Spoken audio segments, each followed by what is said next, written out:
നിങ്ങൾ ഒരുപാട് മണിക്കൂറുകൾ നേരം സോഷ്യൽ മീഡിയയിൽ സ്ക്രോൾ ചെയ്ത് സമയം വേസ്റ്റ് ചെയ്യാറുണ്ടോ? ഒരുപാട് നേരം ടി.വി. ഷോസ് അല്ലെങ്കിൽ സിനിമയൊക്കെ കാണാറുണ്ടോ?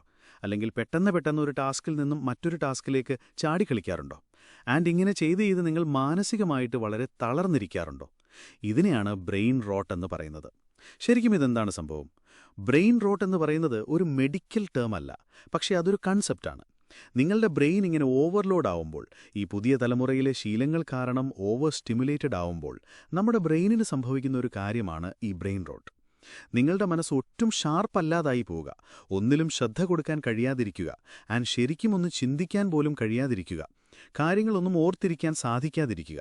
ഇങ്ങനെയുള്ള അവസ്ഥയാണ് ഈ ബ്രെയിൻ റോട്ട് എന്ന് പറയുന്നത്. ഇതിൻ്റെ സിംറ്റംസ് സ്പോട്ട് ചെയ്യാനായിട്ട് ഭയങ്കര ഈസിയാണ്. ചില സിംറ്റംസ് ഞാൻ പറഞ്ഞുതരാം. നിങ്ങൾക്ക് ഒരു കാര്യത്തിൽ കുറച്ച് മിനിറ്റുകൾ മാത്രമേ ഫോക്കസ് ചെയ്യാൻ കഴിയുന്നുള്ളൂ. നിങ്ങൾ വായിച്ചതോ അല്ലെങ്കിൽ കേട്ടതോ ആയിട്ടുള്ള കാര്യങ്ങൾ പെട്ടെന്ന് മറന്നുപോകുന്നു. നിങ്ങൾക്ക് എപ്പോഴും ഭയങ്കര സ്ട്രെസ്സാണ് മോട്ടിവേഷൻ ഉണ്ടാവില്ല. നിങ്ങൾക്ക് ഒട്ടും ക്രിയേറ്റീവ് ആവാൻ സാധിക്കുന്നില്ല. ചില ദിവസങ്ങളൊക്കെ ഇങ്ങനെ ആവുന്നത് നോർമലാണ്, ബട്ട് മിക്ക ദിവസവും ഇതുതന്നെയാണെങ്കിലോ സ്ഥിതി, അപ്പോൾ പ്രോബ്ലമാണ്. നിങ്ങൾ ഭയങ്കര സ്റ്റക്കാവും അൺപ്രൊഡക്റ്റീവ് ആവും. നിങ്ങളുടെ ബ്രെയിൻ ഒരു മസിലാണെന്ന് കരുതുക. അതിനെ നിങ്ങൾ ഉപയോഗിക്കേണ്ടതുപോലെ ഉപയോഗിച്ചിട്ടില്ലെങ്കിൽ, അല്ലെങ്കിൽ ആവശ്യത്തിന് റെസ്റ്റ് കൊടുത്തിട്ടില്ലെങ്കിലോ അത് വീക്കാവാൻ തുടങ്ങും. ഇന്നത്തെ ഈ ലോകത്ത് ഒരിക്കലും തീരാത്ത ഡിസ്ട്രാക്ഷൻസും ഡോപ്പമിൻ ഹിറ്റ്സും കാരണം നമ്മൾ ഈ കാര്യം അറിഞ്ഞോ അറിയാതെയോ ഫാസ്റ്റായിട്ട് ചെയ്തുകൊണ്ടിരിക്കുകയാണ്, അല്ലേ? ഇന്ന് നമ്മൾ നോക്കാനായിട്ട് പോകുന്നത് എങ്ങനെയാണ് ബ്രെയിൻ റോട്ട് സംഭവിക്കുന്നത്, എങ്ങനെയാണത് നിങ്ങളുടെ മനസ്സിനെ ബാധിക്കുന്നത്, നിങ്ങളുടെ ലൈഫിനെ ബാധിക്കുന്നത്, എങ്ങനെ നിങ്ങൾക്കത് അവോയ്ഡ് ചെയ്യാം എന്നൊക്കെയാണ്. Let's do it. നമുക്കിങ്ങനെ സംഭവിക്കുന്നത് ടോട്ടലി നമ്മുടെ മിസ്റ്റേക്കാണോ? അല്ല, നമ്മുടെ ഈ പുതിയ ലോകം ഡിസൈൻ ചെയ്തിട്ടുള്ളത് ആ ഒരു രീതിയിലാണ്. നമ്മൾ ഉപയോഗിക്കുന്ന ഓരോ ആപ്ലിക്കേഷൻസും നോട്ടിഫിക്കേഷൻസും ഡിസ്ട്രാക്ഷൻസും എല്ലാം നിങ്ങളുടെ ശ്രദ്ധ അല്ലെങ്കിൽ അറ്റൻഷൻ കിട്ടാൻ വേണ്ടിയിട്ട് മത്സരിച്ചുകൊണ്ടിരിക്കുകയാണ്. പാവം നമ്മുടെ ബ്രെയിൻ ഇതിനോട് കീപ്പപ്പ് ചെയ്യാനായിട്ട് നന്നായിട്ട് സ്ട്രഗിൾ ചെയ്യുന്നുണ്ട്. Let's break it down. ഒന്ന് ആലോചിച്ച് നോക്ക്. നിങ്ങൾക്ക് ഓരോ തവണ ഒരു ലൈക്ക് കിട്ടുമ്പോഴും നോട്ടിഫിക്കേഷൻ വരുമ്പോഴും ഒരു മെസ്സേജ് വരുമ്പോഴുമൊക്കെ നിങ്ങളുടെ ബ്രെയിനിന് ഒരു ഡോപ്പമിൻ ഹിറ്റ് ലഭിക്കുന്നുണ്ട്. ഇത് നിങ്ങൾക്കൊരു ഗുഡ് ഫീലിംഗ് നൽകുന്ന കെമിക്കലാണ് ഡോപ്പമൈൻ. ബട്ട് ഇങ്ങനെ തുടർച്ചയായിട്ട് ഡോപ്പമിൻ ഹിറ്റ് കിട്ടിക്കൊണ്ടിരുന്നാൽ നിങ്ങളുടെ ബ്രെയിനിന് വീണ്ടും അത് കിട്ടിക്കൊണ്ടിരിക്കണമെന്ന് തോന്നും. അങ്ങനെ അതിനായിട്ട് നിങ്ങൾ മണിക്കൂറുകൾ നേരം പിന്നെയും സോഷ്യൽ മീഡിയയിൽ സ്ക്രോൾ ചെയ്തുകൊണ്ടിരിക്കും. ഇങ്ങനെ കുറേ ചെയ്യുന്നതിലൂടെ അത് നിങ്ങളുടെ ബ്രെയിനിനെ റീവയർ ചെയ്യും. മറ്റ് പ്രധാനപ്പെട്ട കാര്യങ്ങളിൽ ഫോക്കസ് ചെയ്യാൻ സാധിക്കാതെ വരികയും ചെയ്യും. അതോടൊപ്പം ഒരു ടാസ്കിൻ്റെ ഇടയിൽ വേറെ ടാസ്കുകൾ ചെയ്യുന്നതും ഫോക്കസ് കൂടുതൽ നഷ്ടപ്പെടാനായിട്ട് കാരണമാകും. അടുത്തത് ലാക്ക് ഓഫ് റെസ്റ്റ് ആണ്. നിങ്ങളുടെ ബ്രെയിൻ ഒരു ബാറ്ററി പോലെയാണ്. അതിന് റീചാർജ് ചെയ്യാനും കുറച്ച് ടൈം വേണം. ആവശ്യത്തിന് റെസ്റ്റ് കിട്ടിയിട്ടില്ലെങ്കിൽ അത് ശരിക്കും വർക്ക് ചെയ്യില്ല. രാത്രി ഉറക്കം കിട്ടാതിരിക്കുന്നതിന് ഇതൊരു കാരണമാവാം. ഒരുപാട് നേരം രാത്രി സോഷ്യൽ മീഡിയ യൂസ് ചെയ്തുകൊണ്ടിരുന്നാൽ, അല്ലെങ്കിൽ സീരീസും സിനിമ ഒക്കെ കണ്ടുകൊണ്ടിരുന്നാൽ അത് നിങ്ങളുടെ ഉറക്കത്തെ ബാധിക്കുകയും നിങ്ങളുടെ ബ്രെയിൻ വളരെ ടയേർഡാവുകയും പിന്നെ മറ്റു ജോലികളിലൊന്നും ഫോക്കസ് ചെയ്യാനായിട്ട് സാധിക്കാതെ വരികയും ചെയ്യും. മറ്റൊരു കാര്യം നിങ്ങളുടെ മോശം ശീലങ്ങളാണ്. പുവർ ഈറ്റിംഗ് ഹാബിറ്റ്സ്, അതായത് മോശം ആഹാരശീലങ്ങൾ. ലൈക്ക് ഓവറായിട്ട് ജങ്ക് ഫുഡും ഷുഗർ അടങ്ങിയിട്ടുള്ള ഫുഡുമൊക്കെ കഴിക്കുന്നത് നിങ്ങളുടെ ബ്രെയിനിനെ ഇൻഫർമേഷൻസ് പ്രോസസ്സ് ചെയ്യാനും തീരുമാനങ്ങൾ എടുക്കാനുള്ള കഴിവിനെയും ഒക്കെ അഫക്റ്റ് ചെയ്യും. അതേപോലെ ഫിസിക്കൽ ആക്ടിവിറ്റി, ശാരീരികമായിട്ടുള്ള ആക്ടിവിറ്റീസ് കുറവാണെങ്കിലും പ്രോബ്ലമാണ്. എക്സസൈസ് ഒക്കെ ചെയ്തിരിക്കണം. നിങ്ങൾ നിങ്ങളുടെ ബ്രെയിനിനെ ഓവർ സ്റ്റിമുലേറ്റ് ചെയ്താൽ, അതിന് ആവശ്യത്തിന് റെസ്റ്റ് കൊടുക്കാതിരുന്നാൽ, അല്ലെങ്കിൽ ആവശ്യത്തിനുള്ള ഫുഡ് കൊടുക്കാതിരുന്നാൽ, നിങ്ങളുടെ ബ്രെയിനിലെ കണക്ഷൻസും, അതായത് ന്യൂറൽ പാത്വേസ് വീക്കാവാൻ തുടങ്ങും. എന്നുവെച്ചാൽ നിങ്ങളുടെ ഫോക്കസ് കുറയും, ഡിസിഷൻസ് എടുക്കാൻ പറ്റില്ല, ക്രിയേറ്റീവായിട്ടുള്ള കാര്യങ്ങളെയും പോലും അത് അഫക്റ്റ് ചെയ്യും. ഇത് നിങ്ങളുടെ അക്കാഡമിക് ലൈഫിനെയും പേഴ്സണൽ ലൈഫിനെയും ഒക്കെ വളരെ മോശമായിട്ടായിരിക്കും ബാധിക്കുന്നത്. ട്രേഡിംഗ് അറിയാത്തവർക്കും സമയമില്ലാത്തവർക്കും വേണ്ടിയിട്ട് ഒരു പ്ലാറ്റ്ഫോമുണ്ട്. വെറും 10,000 രൂപ കൊണ്ട് സാധാരണക്കാർക്ക് പോലും ട്രേഡിംഗിലൂടെ വരുമാനം നേടാൻ സാധിക്കും. 10,000 രൂപ വെച്ച സാധനം ഇപ്പോൾ 1 ലക്ഷം രൂപയ്ക്ക് മുകളിലായി. എന്റെ കച്ചവടത്തിനേക്കാൾ ലാഭം കിട്ടി. എനിക്കിപ്പോൾ ഒരു ദിവസം 3,000 രൂപയിൽ കൂടുതൽ AI ട്രേഡിംഗിലൂടെ നേടാൻ കഴിയുന്നുണ്ട്. ഞാൻ കുറെ പൈസ കളഞ്ഞു, പിന്നെ ഞാനൊരു 30,000 രൂപ മുടക്കി. ഇപ്പോൾ എനിക്ക് ദിവസവും വരുമാനമുണ്ട്. ഈ വീഡിയോയുടെ ഡിസ്ക്രിപ്ഷനിലും കമന്റ് ബോക്സിലും ഞങ്ങളെ കണക്ട് ചെയ്യാനുള്ള ലിങ്ക് കൊടുത്തിട്ടുണ്ട്. നിങ്ങൾക്ക് താല്പര്യമുണ്ടെങ്കിൽ കോൺടാക്ട് ചെയ്യുക.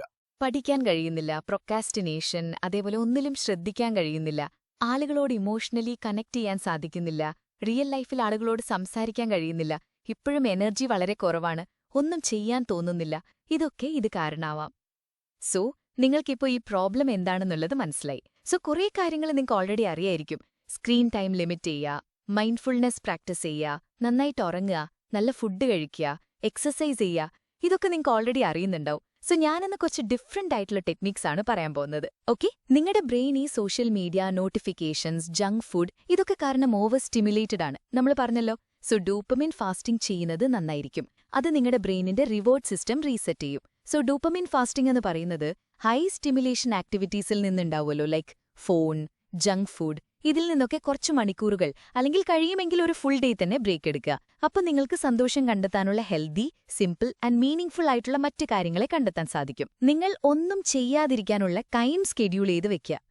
അതായത് ഒന്നും എക്സ്പെക്ട് ചെയ്യാതെ നിങ്ങളുടെ മൈൻഡിനെ കംപ്ലീറ്റ്ലി അങ്ങോട്ട് വാണ്ടർ ചെയ്യാൻ വിടണം. ഇത് നിങ്ങളുടെ DMN, അതായത് ഡീഫോൾട്ട് മോഡ് നെറ്റ്വർക്ക് ആക്ടിവേറ്റ് ചെയ്ത് creativity, problem solving and deeper insights ഒക്കെ സ്പാർക്ക് ചെയ്യും. ഇനി ഇതെങ്ങനെ ചെയ്യണം ചോദിച്ചു കഴിഞ്ഞാൽ, വെറുതെ ചുമരിലേക്ക് നോക്കിയിരിക്കുക, നേച്ചറിൽ ടൈം സ്പെൻഡ് ചെയ്യുക, അല്ലെങ്കിൽ ബെഡിൽ ചുമ്പാ കിടക്കാം. എപ്പോഴും എന്തെങ്കിലുമൊക്കെ ചെയ്തുകൊണ്ടിരിക്കുക എന്നുള്ളത് അവോയ്ഡ് ചെയ്യുക. നിങ്ങളുടെ കംഫർട്ട് സോണിന് പുറത്തു വന്ന് നിങ്ങളുടെ റുട്ടീൻസിനെ ബ്രേക്ക് ചെയ്യുന്ന ചെറിയ ചെറിയ അഡ്വഞ്ചേഴ്സ് ഒക്കെ ചെയ്തു നോക്കുക. ഇത് നിങ്ങളുടെ ബ്രെയിനിനെ ചലഞ്ച് ചെയ്യും, പുതിയ ന്യൂറൽ പാത്വേസ് ക്രിയേറ്റ് ആവുകയും ചെയ്യും. ഫോർ എക്സാമ്പിൾ, സ്കൂളിലേക്കോ അല്ലെങ്കിൽ വർക്കിനൊക്കെ പോകുമ്പോൾ ഒരു ഡിഫറന്റ് ആയിട്ടുള്ള വഴിയിലൂടെ പോയി നോക്കുക. നിങ്ങൾക്ക് ഇതുവരെ ചെയ്തു നോക്കാത്ത എന്തെങ്കിലും ഹോബി ഉണ്ടെങ്കിൽ അത് ചെയ്തു നോക്കാം. നിങ്ങളുടെ സ്വന്തം സിറ്റി തന്നെ ഒന്ന് എക്സ്പ്ലോർ ചെയ്യാൻ വേണ്ടിയിട്ട് ഒരു ദിവസം മാറ്റിവെക്കുക, എക്സെട്ര. സാധാരണ രീതിയിൽ ഒരു പ്രോബ്ലം സോൾവ് ചെയ്യുന്നതിന് പകരം ഒരു ഡിഫറന്റ് ആയിട്ടുള്ള അപ്രോച്ച് ഫോളോ ചെയ്യുക, നേരെ റിവേഴ്സ്. അതായത് നിങ്ങൾക്കിപ്പോൾ നല്ലോണം പഠിക്കണമെന്നുണ്ടെങ്കിൽ ആദ്യം നിങ്ങളുടെ പഠനത്തെ അഫക്റ്റ് ചെയ്യുന്ന അല്ലെങ്കിൽ മോശമായിട്ടുള്ള കാര്യങ്ങളിൽ ലിസ്റ്റ് ചെയ്യുക, ദെൻ അത് അവോയ്ഡ് ചെയ്യുക. ഇത് ക്രിയേറ്റീവ് തിങ്കിങ്ങിന് ഹെൽപ്പ് ചെയ്യും. നമ്മുടെ ബ്രെയിനിന് ഈ ഗെയിംസ് ആൻഡ് റിവാർഡ്സ് ഒക്കെ ഭയങ്കര ഇഷ്ടമാണ്.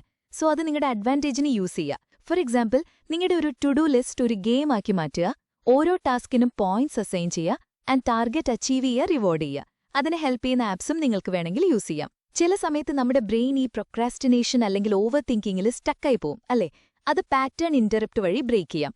ഫോർ എക്സാമ്പിൾ, നെക്സ്റ്റ് ടൈം ഇങ്ങനെ ആവുമ്പോൾ തണുത്ത വെള്ളത്തിലൊന്ന് പോയിട്ട് കുളിക്കുക, ഒരു 10 ജമ്പിംഗ് ജാക്സ് അല്ലെങ്കിൽ 10 പുഷപ്പ് എടുക്കുക, ക്ലാപ്പ് ചെയ്യുക, അല്ലെങ്കിൽ ഉറക്കെ പറയാ ഫോക്കസ്. ഇതൊക്കെ നിങ്ങൾക്ക് സില്ലിയായിട്ട് തോന്നാം, but it works. Try it. Auditory stimulation, അതായത് കേൾക്കുന്ന കാര്യങ്ങളോട് ബ്രെയിൻ നന്നായിട്ട് റെസ്പോണ്ട് ചെയ്യും. സോ അതൊരു ബ്രെയിൻ ഹാക്കിന് യൂസ് ചെയ്യാം. ബൈനോറൽ ബീറ്റ്സ്, ഇത് നിങ്ങൾക്ക് ഫോക്കസ് കിട്ടാനും റിലാക്സ് ആവാനും ക്രിയേറ്റീവ് ആവാനും ഒക്കെ ഹെൽപ്പ് ചെയ്യും. ആംബിയന്റ് സൗണ്ട് സ്കേപ്സ്, കോഫി ഷോപ്പിൽ വർക്ക് ചെയ്യുന്ന sound, rain forest, ocean waves, ഇത്തരത്തിലുള്ള sound focus and mood improve ചെയ്യും. Silent noise, 10 to 15 minutes silent ആയിട്ടിരിക്കുക. സോ നിങ്ങളുടെ ഫോക്കസ് കൊണ്ടുവരാൻ എപ്പോഴും കൺവെൻഷനൽ ആയിട്ടുള്ള കാര്യങ്ങൾ തന്നെ ചെയ്യണമെന്നൊന്നുമില്ല, പകരം ഇത്തരത്തിലുള്ള ഡിഫറന്റ് ആയിട്ടുള്ള കാര്യങ്ങളും ട്രൈ ചെയ്തു നോക്കാവുന്നതാണ്. ഇപ്പൊ നിങ്ങൾക്ക് മനസ്സിലായിട്ടുണ്ടാവും എന്താണ് ബ്രെയിൻ റോട്ട് ആൻഡ് എങ്ങനെ അത് നിങ്ങളുടെ ലൈഫിനെ ബാധിക്കുന്നു ആൻഡ് എങ്ങനെ അതിനെ ഓവർകം ചെയ്യണമെന്നൊക്കെ. But knowledge without action is useless, completely useless. നിങ്ങൾക്ക് മനസ്സിലായ കാര്യങ്ങൾ അപ്ലൈ ചെയ്യുമ്പോഴാണ് റിയൽ ആയിട്ടുള്ള ചേഞ്ചസ് സംഭവിക്കുന്നത്. സോ ഇപ്പൊ നിങ്ങൾക്കൊരു ചോയ്സ് ഉണ്ട്. ഒന്നല്ലെങ്കിൽ ഇപ്പൊ നിങ്ങൾ എങ്ങനെയാണോ അതേപോലെ തന്നെ കണ്ടിന്യൂ ചെയ്യാം, അല്ലെങ്കിൽ നിങ്ങൾക്കത് ബ്രേക്ക് ചെയ്ത് നിങ്ങളുടെ മൈൻഡിനെ തിരിച്ച് കൺട്രോളിലേക്ക് കൊണ്ടുവരാം. You can grow. ഇന്ന് തന്നെ സ്റ്റാർട്ട് ചെയ്യുക. ഒരെണ്ണം ആദ്യം ചൂസ് ചെയ്യുക. ഡോപ്പമിൻ ഫാസ്റ്റിംഗ്, ഡെലിബ്രേറ്റ് ബോർഡം, അങ്ങനെ ഏതാണോ നിങ്ങൾക്ക് കംഫർട്ടബിൾ അതൊരെണ്ണം ചൂസ് ചെയ്യുക. ഏതെങ്കിലും ഒരു ടെക്നിക് ചൂസ് ചെയ്തിട്ട് ദെൻ ഡു ഇറ്റ്. എന്നിട്ട് പ്രോഗ്രസ് ട്രാക്ക് ചെയ്യുക and celebrate your wins. Video നിങ്ങൾക്ക് എല്ലാവർക്കും യൂസ്ഫുൾ ആയെന്ന് വിചാരിക്കുന്നു. അങ്ങനെയാണെങ്കിൽ ലൈക്ക് ചെയ്യുക, ഷെയർ ചെയ്യുക ആൻഡ് കൂടുതൽ വീഡിയോസിന് സബ്സ്ക്രൈബ് ചെയ്ത് സപ്പോർട്ട് ചെയ്യുക.